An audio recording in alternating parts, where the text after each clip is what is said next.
आपने विकल्प की चर्चा की जी।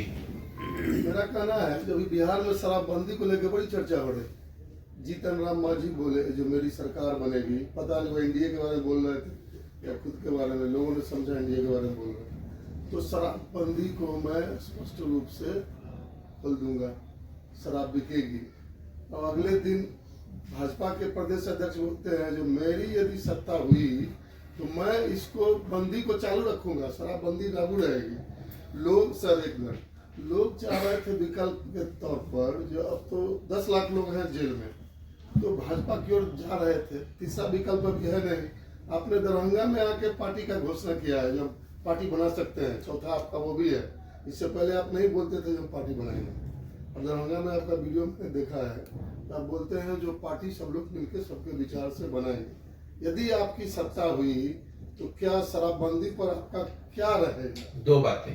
पहले तो आपने वीडियो अभी देखा होगा, लेकिन 5 मई 2022 को जब जन स्वराज अभियान की मैंने घोषणा की, उसी दिन ये तीनों उद्देश्यों की भी घोषणा की। उसी दिन ये कहा कि पार्टी बनेगा ही बनेगा, उसको लेकर कोई किंतु परंतु नहीं है। खैर वो बहुत महत्वपूर्ण नहीं है, आपको अभी पता चला तो अभी पता चला। जहां तक शराबबंदी का सवाल है, तो मैं पहला व्यक्ति हूं बिहार में सामाजिक राजनीतिक जीवन में जिसने ये कहा है कि बिल्कुल शराबबंदी को हटाया जाना चाहिए। शराबबंदी का कोई तुक नहीं है और इसके 4 वजह भी मैंने बताया है क्यों हटाया जाना चाहिए। पहला, शराबबंदी के जरिए दुनिया में कोई ऐसा प्रमाण नहीं है कि शराबबंदी के जरिए किसी समाज का, राज्य का, देश का भला हुआ हो, आर्थिक या सामाजिक।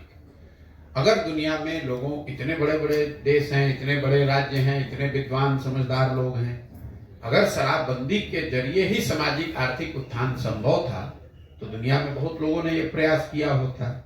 ऐसा कोई प्रमाण दुनिया में है नहीं। दूसरा, कुछ लोग ये बताते हैं कि ये गांधी जी के विचार से प्रेरित है, इसलिए शराबबंदी लागू किया गया है। कम से कम नीतीश कुमार या उनके चाटुकार नेताओं, अफसरों का ये दावा है।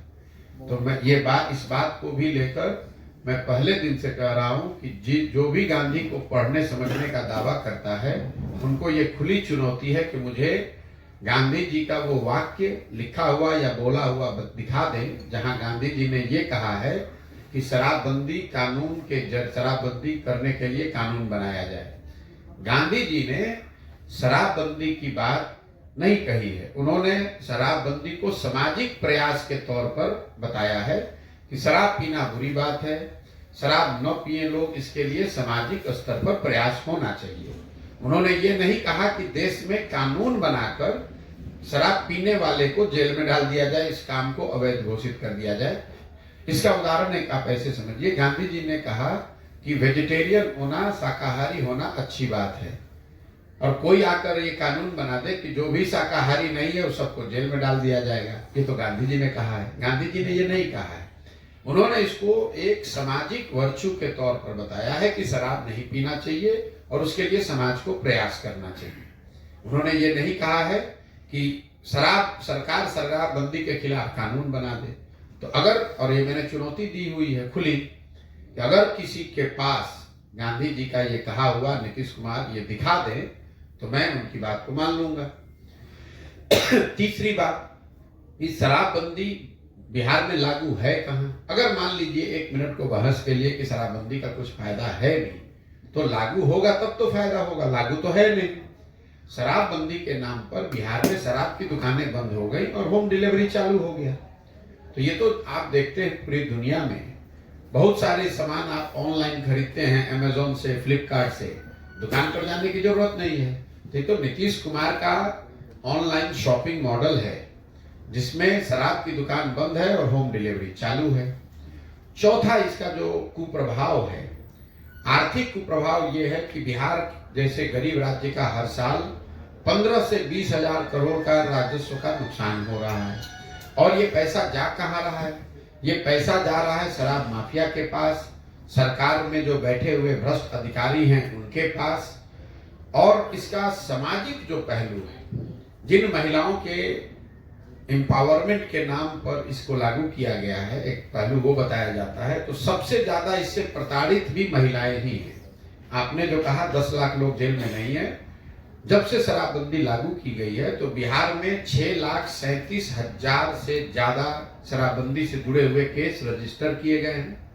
उसमें से करीब 1.25 केस 1,25,000 के आसपास केस अभी भी थानों में न्यायालयों में लंबित है। और ज्यादातर ये लोग वो हैं जो समाज में गरीब हैं, वंचित हैं, पिछड़े हैं, क्योंकि उनके पास साधन है नहीं। जब ये केस हो जाता है और लोग जेल में होते हैं या थाने कोर्ट कचहरी में दौड़ते हैं तो सबसे ज्यादा प्रताड़ित महिलाएं होती है, क्योंकि पुरुष तो पकड़ लिया गया। और जिस महिला के एम्पावरमेंट के नाम पर आपने एक कानून लागू किया, अब उसी को थाने में जाके दौड़ना पड़ता है, वकील के सामने दौड़ना पड़ता है, अपना गाना जेवर पैसा जो है उसको बेचकर काम करना पड़ता है।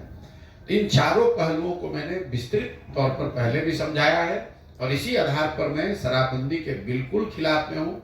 जहां तक आपने भाजपा की बात कही तो सम्राट चौधरी जैसे लोगों का तो बोलने का कोई मतलब है नहीं। अभी तो कल तक जब ये सरकार में थे नीतीश कुमार के साथ, तभी 1 साल पहले तक सरकार चला रहे थे, तब तो खुद ही शराबबंदी लागू करने के पक्ष में थे। अगर आज विरोध कर रहे हैं या पक्ष में कर रहे हैं, उनके बोलने का मतलब क्या है? तेजस्वी यादव 1 साल पहले तक उनको शराब माफिया दिख रहा था और आज उनको शराबबंदी में फायदा दिख रहा है। जीतन राम मांझी के लड़के अभी मंत्री थे तब उनको शराबबंदी नहीं दिख रहा था।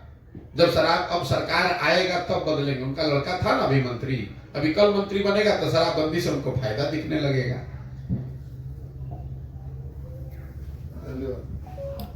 सर एक सवाल है कि अक्षरा सिंह ने जब जन सुराज ज्वाइन किए तो फिर अचानक से वो गायब हो गए और उनको आपने क्या जिम्मेवारी दी है जो अभी तक अपने सोशल मीडिया पे भी अपडेट नहीं किया?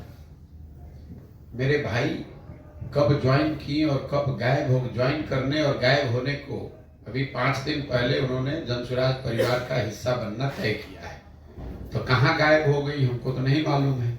सोशल मीडिया पर अपडेट किया कि नहीं किया वो तो प्रेस के सामने 100 प्रेस वालों के सामने बैठकर उन्होंने बाकायदा बयान दिया, आपके प्रश्न लिए, प्रश्नों के जवाब दिए कि हम क्यों जनसुराज से जुड़ रहे हैं, क्या करने वाले हैं, क्यों हम दूसरे दलों के साथ नहीं हैं। इसके बावजूद अगर आपको वो गायब लग रही है तो जितने लोग जुड़े हुए हैं, कोई खेतीहर है तो अपना खेती करना छोड़ देगा।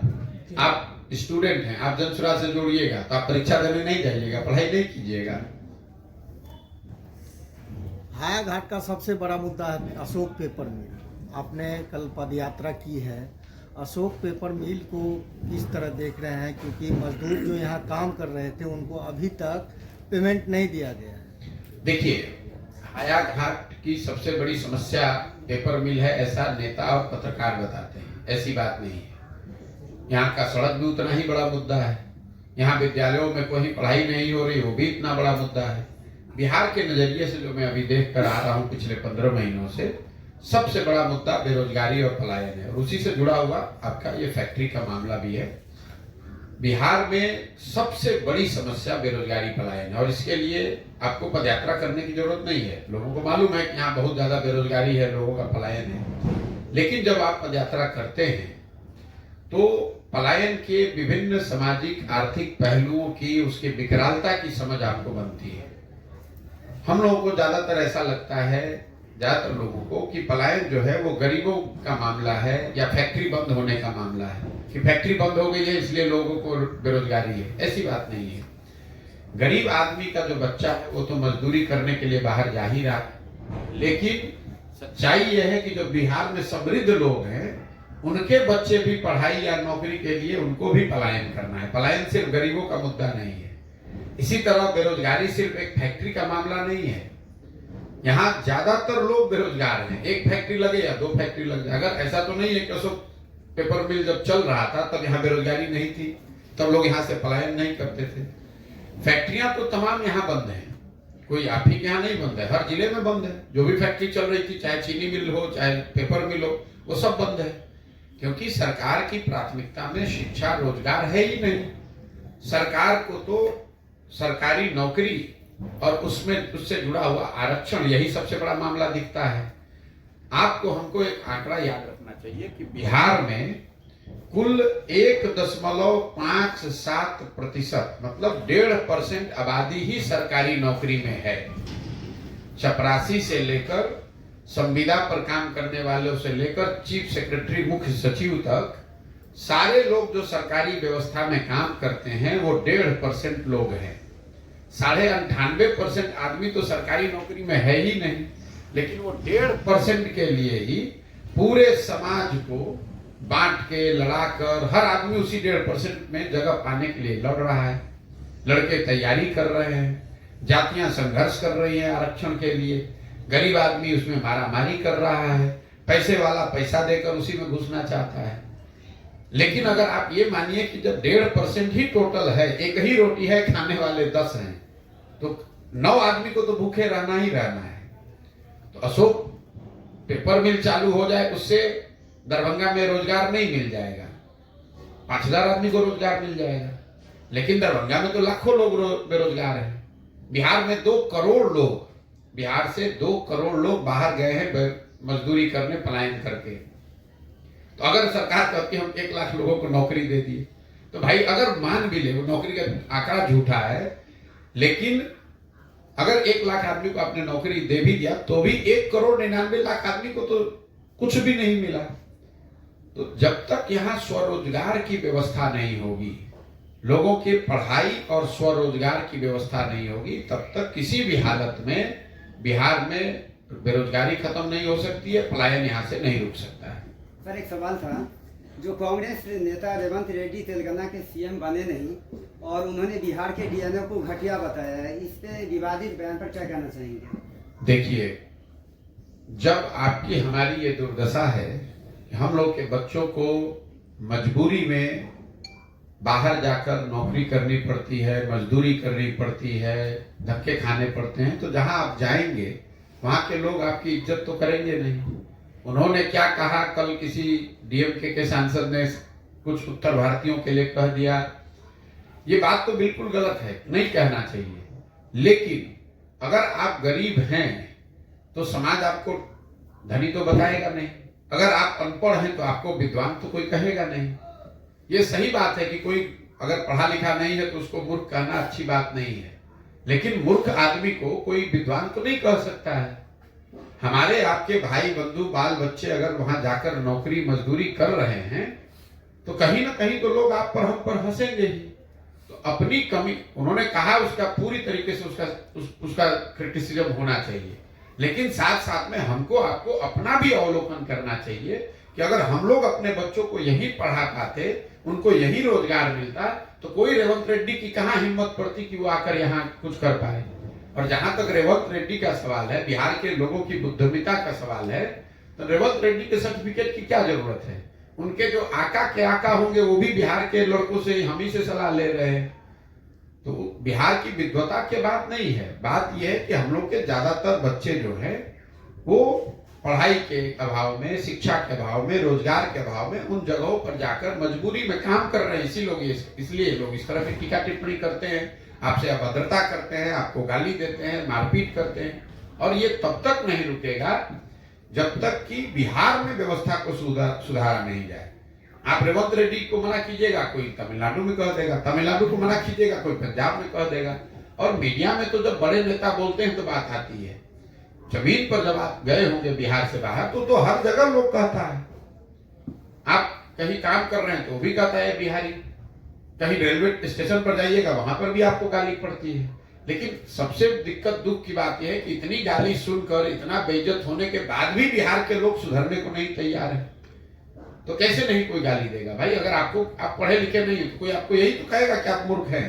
तो ये आपकी भी तो जिम्मेवारी है कि आप उसको बताइए कि आप मूर्ख नहीं है, आप पढ़े लिखे हैं, आप अपने बच्चों को पढ़ाइए।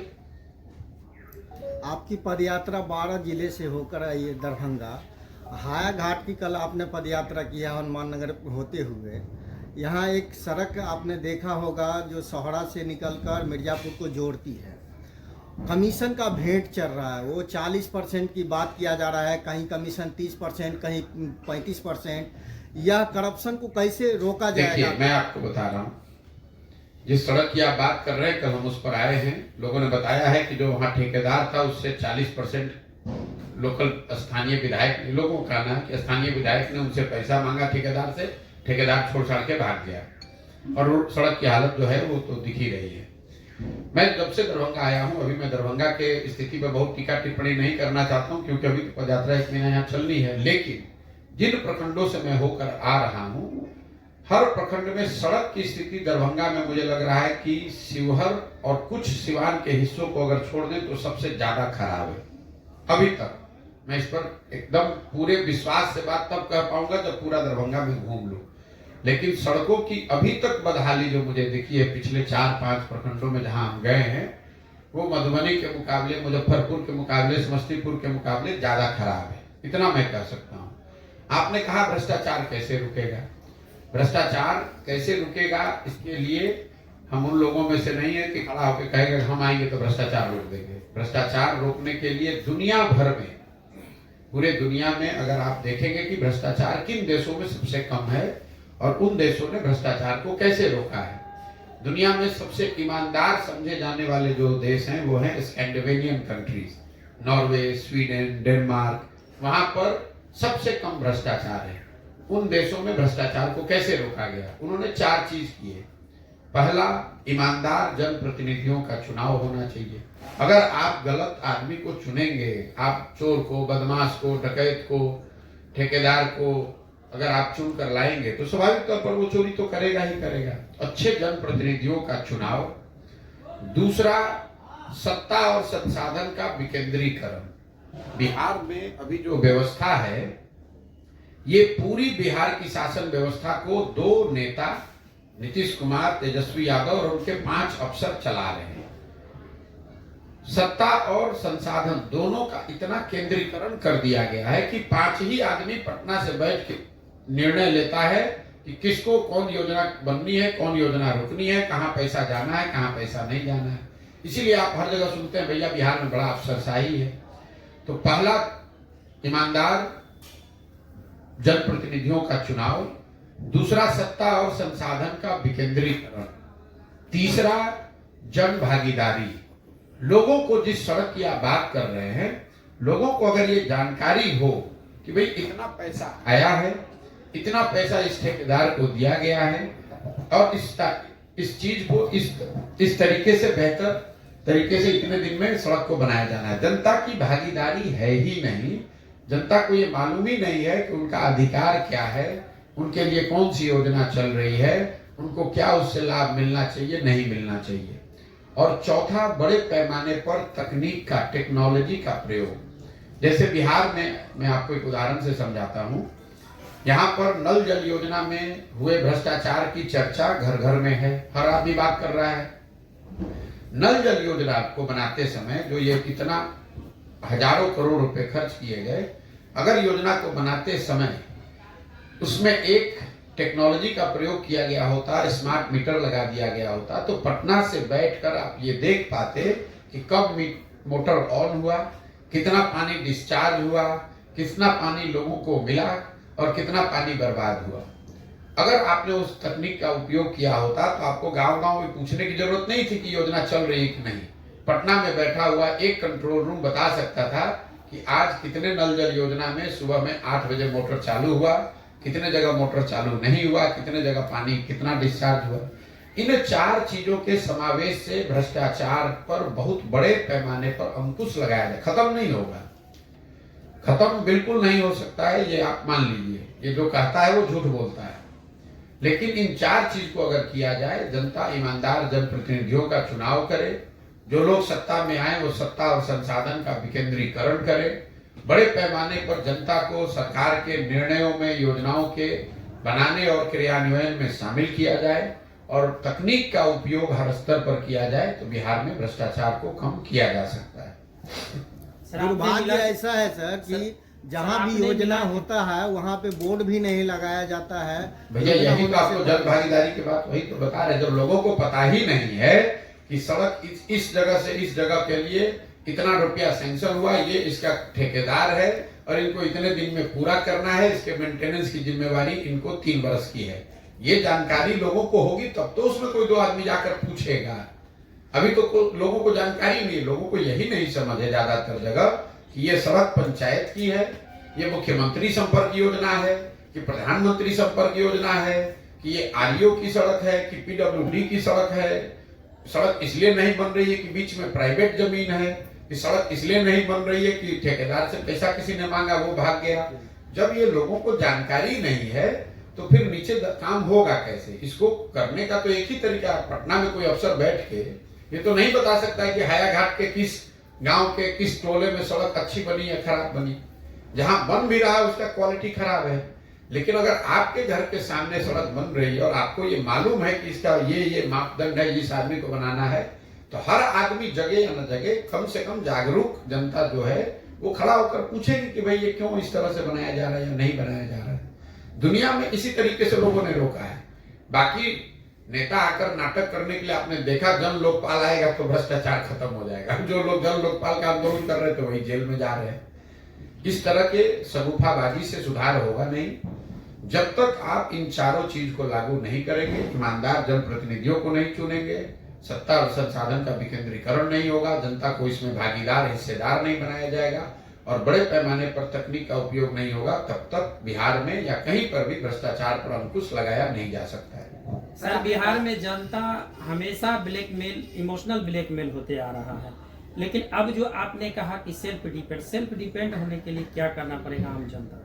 नहीं, जनता ब्लैकमेल कहाँ हो रही है? ये तो आपको हमको लगता है, हमारी सभाओं में आप आइए, मैं लोगों को ये सवाल पूछता हूँ, लोगों को बताता हूँ। जनता ये कहती है कि हमको नेता झूठ बोल के वोट लिया है।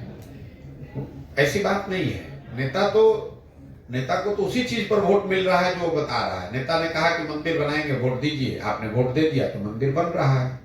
नेता ने कहा कि 5 किलो अनाज हम आपको देंगे, वोट दीजिए, तो आप वोट दे दिए। चोरी भी हो रहा है तब भी 1 किलो चोरी करके 4 किलो अनाज मिल रहा है।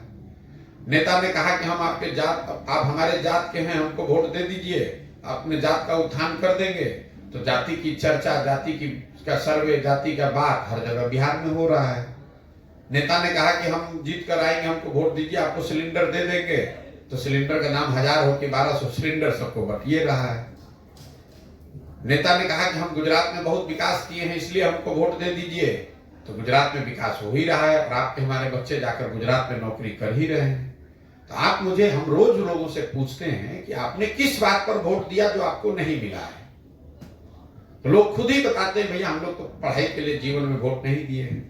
आप जिस मिल की बात कर रहे हैं, हायाघाट में कौन आदमी उस मिल के लिए वोट किया है? तो आप 5 बरस कुछ समस्या की बात करेंगे और वोट दीजिएगा 5 किलो अनाज के नाम पर, दारू पीकर, मुर्गा भात खाकर, तो सुधरेगा कैसे भाई? यही बात तो ये अभियान इसी बात के लिए तो है। इस अभियान में जब मैं बोलता हूं लोगों से, आप जाकर सुनिए, 4000 गांव में कुछ बात बोलूं या ना बोलूं, सबसे पहले ये पूछता हूं कि पढ़ाई होना चाहिए कि नहीं होना चाहिए।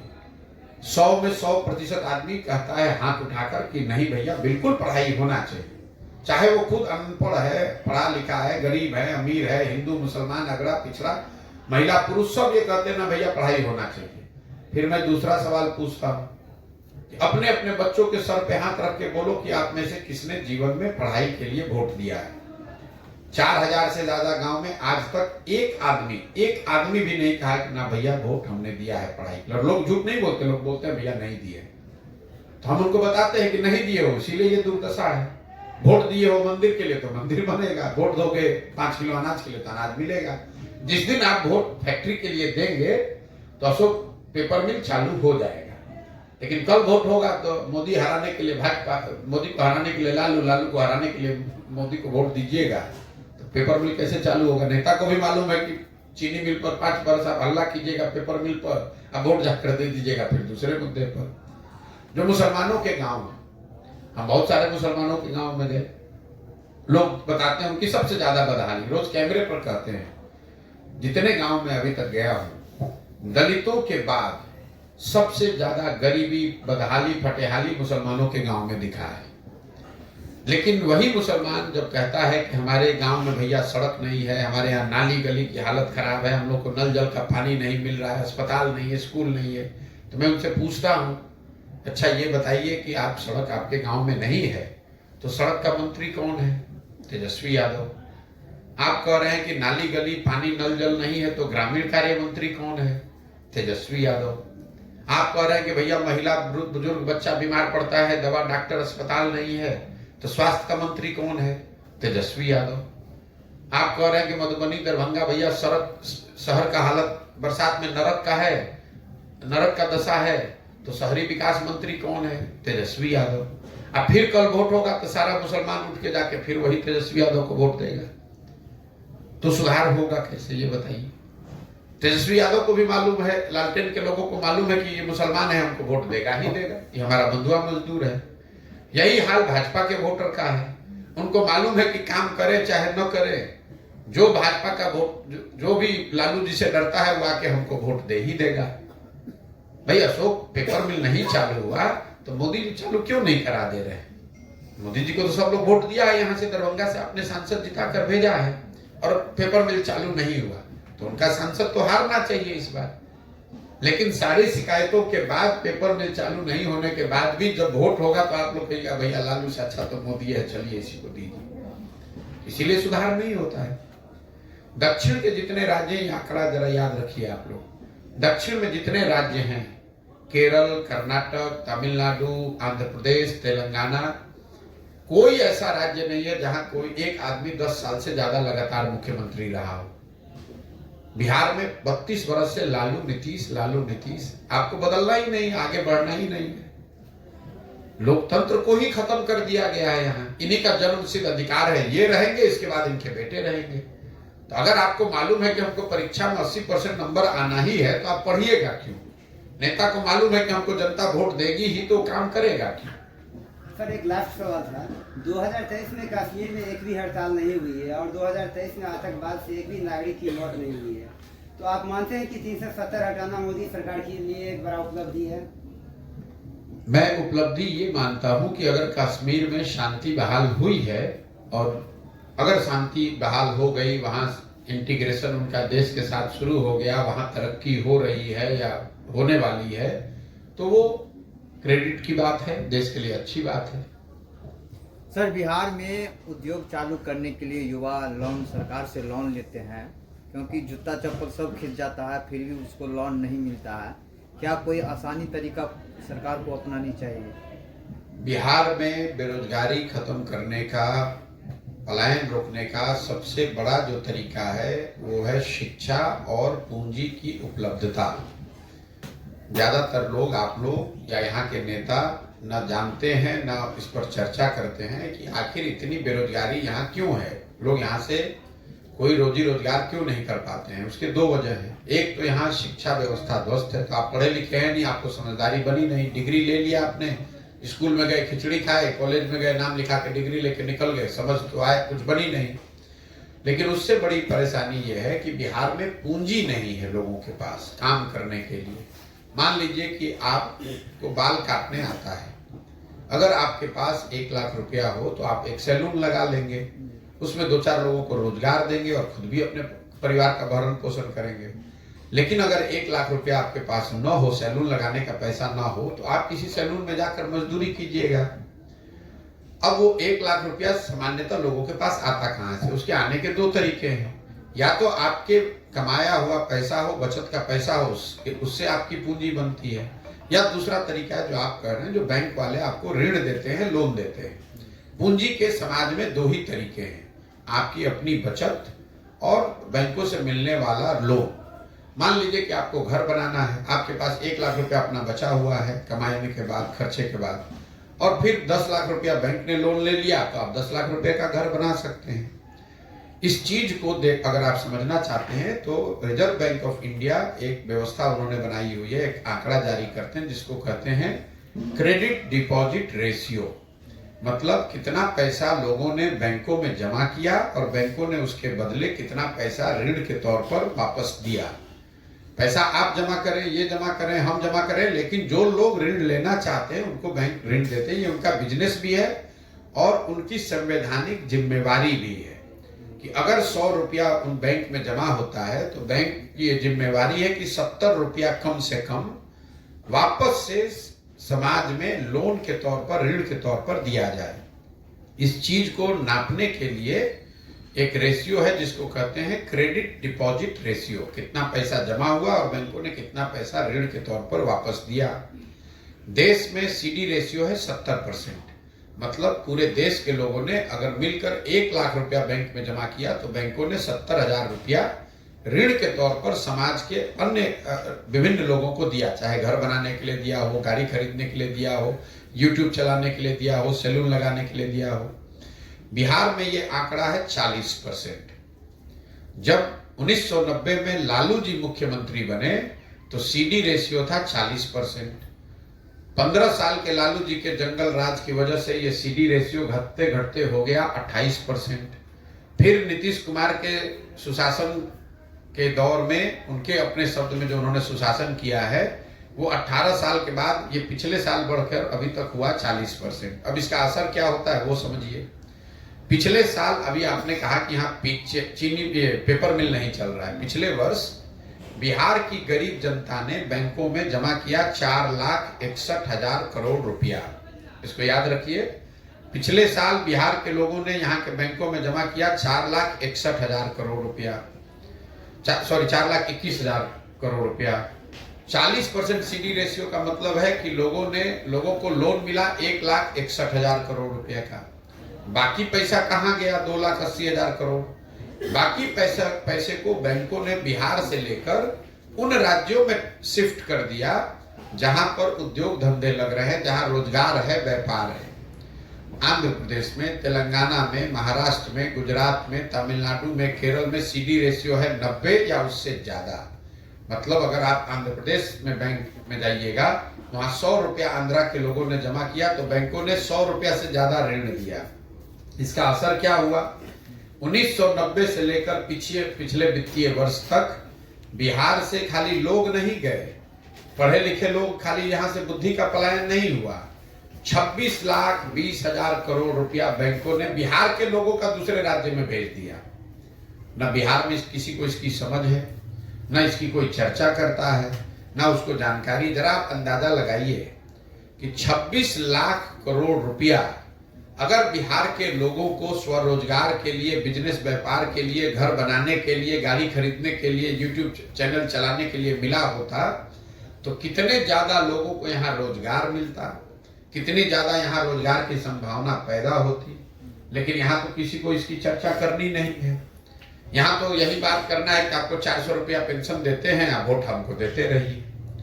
तो जब लोगों को आपने अगर इतने दिन से आप पत्रकारिता कर रहे हैं, अगली बार जब वित्त मंत्री से मिलिएगा, दूसरे नेताओं की तो बातें छोड़िए, जो फाइनेंस मिनिस्टर है यहाँ, उसको बुलाकर जरा पूछिए कि भैया सीडी रेशियो होता क्या है और कितना पैसा बिहार से ट्रांसफर हो रहा है, ये तो बताइए।